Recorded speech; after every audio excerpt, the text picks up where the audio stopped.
you are being detained for ongoing investigation, okay? I don't need you to contact anybody because I don't need nobody to pull off or nothing like that. So let's not do that. Okay. Is this your ID? Your legal ID? I need that check. He's got it. Okay. The check. Where's the check at? What check? The check he was trying to cash, give it to the officer. Okay. So again, is this your legal ID? No. Okay. On April 17th, 2025, a fraud investigation at a post office revealed federal crimes involving Treasury check fraud and identity theft. This case demonstrates the intersection of federal criminal law, Fourth Amendment protections, and sophisticated financial fraud schemes. Hey, ma'am, Deputy Shays, do you have your ID on you? Huh? Do you have your ID on you? No. Okay. So you don't have no identification on you at all right now? Okay. Well, let's step over here. Let's talk. That's your car? The white car? Huh? The white car inside is yours? Yeah. Okay. So as of now, you are being detained for ongoing investigation, okay? I don't need you to contact anybody because I don't need nobody to pull off or nothing like that. So let's not do that. Okay. Okay. So lock your phone and you'll have no identification on you. Okay. Again, so I just asked you not to contact anybody. So I'm trying to be nice. What's going on? You're being detained at this time. Why? We have an investigation to investigate. Apparently you cashed a check that does not belong to you. Me? Yes, you. No. Okay, well that's what they're alleging. So until we can further investigate, you're being detained. Okay. Okay, and you have no identification on you at all. So you didn't give them any identification? No license, no nothing. Yeah, I did, ma'am. Okay, so where is it? In my purse. Okay, hand it here. I don't think she gave it out. I can get it on my card. No, we can walk this way. Do you still have the identification that she gave you? I can do that. No, you didn't give it back. Check an ID, I just give. Okay. Is this your ID? Your legal ID? No. I need that check. He's got it. Okay. The check. Where's the check at? What check? The check he was trying to cash, give it to the officer. Okay. So again, is this your legal ID? No. Okay. Is this your real name? At least? This best to be honest at this point. Yeah. Okay. When's your date of birth? What's the time? What's your date of birth? I need you to get out the phone because this is a serious matter at this point. 1998. So what's your name? Abigail. Continue. What? Continue with your name. I'm just confused. Like, why is this going on? Like, I just explained why when we're standing right there. cash my check. Okay, so if you want to know what's going on, I didn't explain it, but you keep being on the phone. So that's probably why you don't understand what's going on because you keep being on the phone. And I don't know if you think this is a game or like a joking matter. This is something serious, which is why I'm here. Because obviously, if it wasn't serious, I wouldn't be here. So do you need me to reiterate why I'm here? No. Okay, so what's your real name? Maria Vera. Do you know your driver's license number? Fake ID, not her check, real name, real date of birth. And she has other people in the vehicle. I'm assuming that's what she keeps communicating with. Where'd you get this made? You said what? Where'd you get this made? You don't know? They already cashed it, so they already lost money. Oh, they already cashed it? Mm-hmm. I didn't get no money, so I gotta cash it. You didn't cash no check from me. What check did you cash me? You didn't cash a check from me. No, we had another fraudulent check just before you got here. This has to do with me though. No, that wasn't regarding you. It was the same instance with the same ID, same everything. The same fake ID like yours. You had the right to remain silent. Anything you say can and will be used against you in the court of law. Had the right to consult with an attorney prior to questioning. You have an attorney present with you while you're being questioned. You cannot afford an attorney. One will be appointed to you to represent you before any questioning. Decide at any time exercise his rights to not answer any questions or make any statements. You understand these rights? Those rights of mine. Are you willing to speak with us? No? Okay. You got anything in your purse? Yes. You take your purse off. Turn around.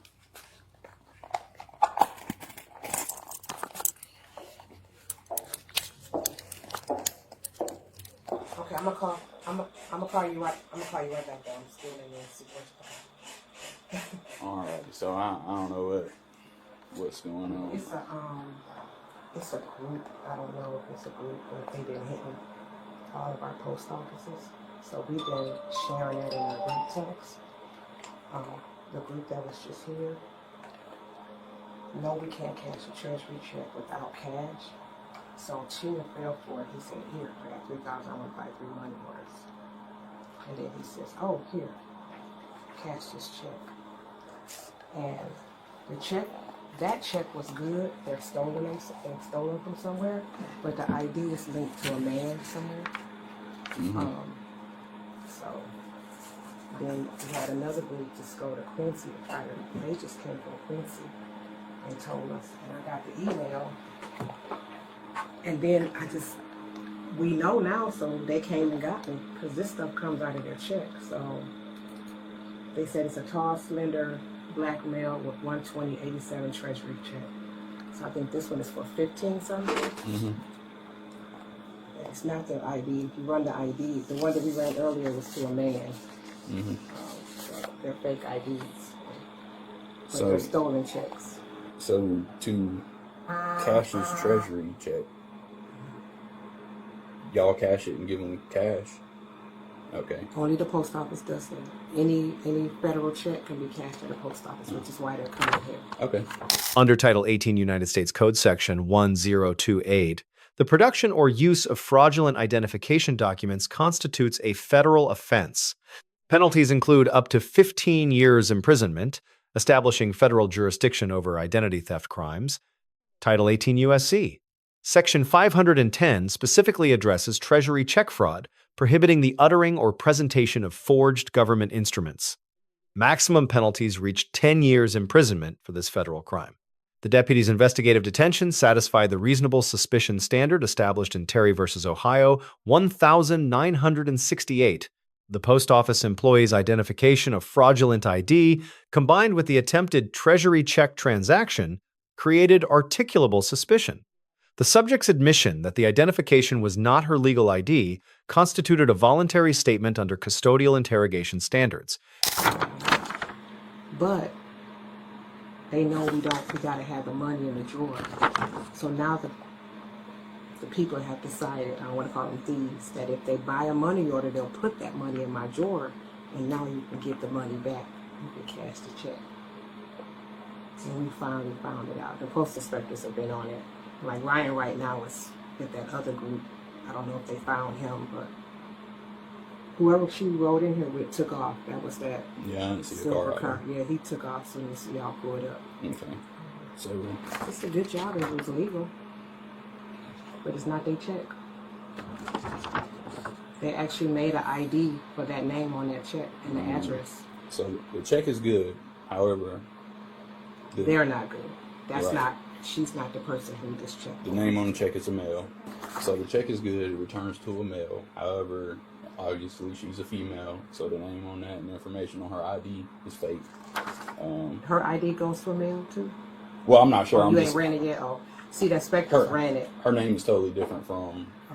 the name she provided us. It's totally different. I from heard the her one say that's that on it wasn't her. I did hear her say that. ID. Right. So obviously she got an ID to match the name on the check and attempt to cash the check. Which is what the other person did. Right. How did y'all just ran in and was like, this is a male? Well, Ryan, the inspector, he'll be here in a minute. He alerted us that someone was trying to cash this check for $23.40 At a different location. And they called. The postmaster was sitting in my seat. I'm the station manager. She has all vitality. And I stepped out to the window and I said, "Hey, don't cash the treasury check." She said, "We just did." Chin got caught into it. He said, here's 3,000. Let me buy some money orders. She put the 3,000 in her drawer, and then he said, "Oh yeah, cash this check." She gave him that money right back because she didn't have enough to cash it because everybody uses debit and credit. Mm-hmm. Ryan, when he got here, he ran the ID that she provided, and it came back as a male. Mm-hmm. And of course, that was a female that cashed the check. Right. So They're making an ID to go with that check. right. The money from this check, did y'all provide it to her or y'all Oh, no. We Okay. didn't give her the But check. Still got the check. The cash from the previous one, that was the one y'all were cashed. We cashed it. Okay. Now it's a different incident. It was like 30 minutes ago. So they don't even give us a chance to to recoup because Right. it's going to come out of Chin's check. I'm going to try to fight it. I'm going to try to use all this data to say, hey, we were swarmed by thieves. I'm going to try to find some way where she doesn't have to be responsible for You it. don't know these days, you know what I'm saying? So, Oh, I'm going to fight it because we ain't got that kind of money around here. We just honest working people. Wait, hoping the Doge don't come in here and shut us down. yeah. I don't want to be out there delivering no, what he said I got to deliver? What's some things you go once a year? What they call? Oh, and once every 10 years. I can't think of the name of it. I don't know, but I know he was Census. I'm going to be census. Oh, the worker. census. Yeah, that's what he said. All right, so she attempted to get this check cash, however y'all called it, so y'all didn't provide her with any cash. However, I she needed does. you to hold her because the inspectors are at a different location from the earlier. Mm-hmm. Their office is not too far. It's the next exit up. Mm-hmm. And you're aware who they are. The inspectors. Mm-hmm. They're the federal agents for the post. Well, Yeah. they work for actually. They are the federal police force they carry a badge and everything. I've never talked to one in person. I've heard like we They're get real cool. theft of mail and stuff, and then Man, you don't want to, when they show up, the file is this thick, and I get them for stealing my mail, stealing my gas cards. It happens. Okay. Well, I'm gonna call my supervisor just to make sure what I got. I know the other deputy talked to him, so I know she was asking him how long it would be before someone gets here. I didn't hear it. Okay. So you're trying to find out if you need to apprehend her or not. Yeah. I mean, obviously we got enough to detain her because just based off this, she got a false ID and attempting to utter this check. So We got all the way up until then we cash it. Yeah, We cash any federal checks. Right, and then the money order, they could get a money order here. Yes. Yeah, we sell money orders for a fee, Mm-hmm. and they actually never expire. People have went to the Goodwill and bought a dresser, and it was a money order in there from 19 whatever, and they still could cash it. Okay. But we can't cash your check if we haven't sold anything to generate that revenue. We got to sell some stamps or postage. So to generate revenue, and we're not a high volume office like the main, it's hard to get $3,000. So we can't cash it because we don't have it in our drawer. Right. So what they said is, oh, here's $3,000 to buy a money order. Now I got $3,000 in my drawer. Oh, can you cash this check for $3,000? And I give you the $3,000 back. Okay. It's kind of like that thing, like give me change for a dollar. Yeah. Okay, well give me two Now let quarters me- and 5 dimes, and then before you know it, you done gave me $50. So Makes sense. yeah, Okay. it's never happened since. And these two things would be the biggest things to seize for in furtherance of it, because I could work with your detective unit and see if we can get a search warrant for the phone. Okay. But this is consistent with what she was doing, so that we got holds. Yeah, that's what I was like. Is mine? Yes, sir. Okay, great. Grab that phone. You said you called somebody else. It's the employee's calling you. It should last for a while. It's on 63%. So. Already, man. No coercion occurred when the deputy advised honesty was the best approach. The fraud scheme exploited postal procedures through money order purchases that generated cash availability in the drawer. Immediate presentation of fraudulent treasury checks for cashing demonstrates sophisticated knowledge of postal financial operations. This methodology indicates organized criminal activity rather than isolated fraud, elevating federal investigative priority. The deputy's decision to seize the fraudulent ID and treasury check as evidence was legally justified under plain view doctrine. However, the cell phone seizure required careful handling. Riley v. California, 2014, established warrant requirements for digital data searches. The deputy correctly identified the need for a search warrant before accessing phone contents, demonstrating constitutional awareness. Postal Inspection Service jurisdiction derives from Title 39 U.S.C., Section 404, granting federal law enforcement authority. As one of America's oldest federal agencies, postal inspectors investigate mail-related crimes with full arrest powers. The deputy receives a grade of B+ for professional conduct and constitutional compliance. Strengths included clear detention, articulation, methodical evidence gathering, and proper warrant recognition for digital searches. Areas for improvement include earlier phone seizure to prevent evidence destruction and communication with potential accomplices. The subject, Maria Vera, receives a grade of D for multiple federal violations and poor decision-making. Using fraudulent identification and attempting to cash a Treasury check not belonging to her constitutes serious federal crimes. Her failure to exercise Fifth Amendment rights against self-incrimination compounded legal jeopardy. Post Office staff receives an A grade for exemplary fraud detection, evidence preservation, and law enforcement cooperation. Their recognition of the fraud pattern and detailed methodology explanation proved invaluable to the investigation. Key lessons from this case apply broadly to fraud investigations. First, organized fraud operations target systemic vulnerabilities. Financial institutions must train employees to recognize sophisticated schemes. Second, immediate evidence preservation prevents loss. The post office's retention of the fake ID and check secured the prosecution foundation.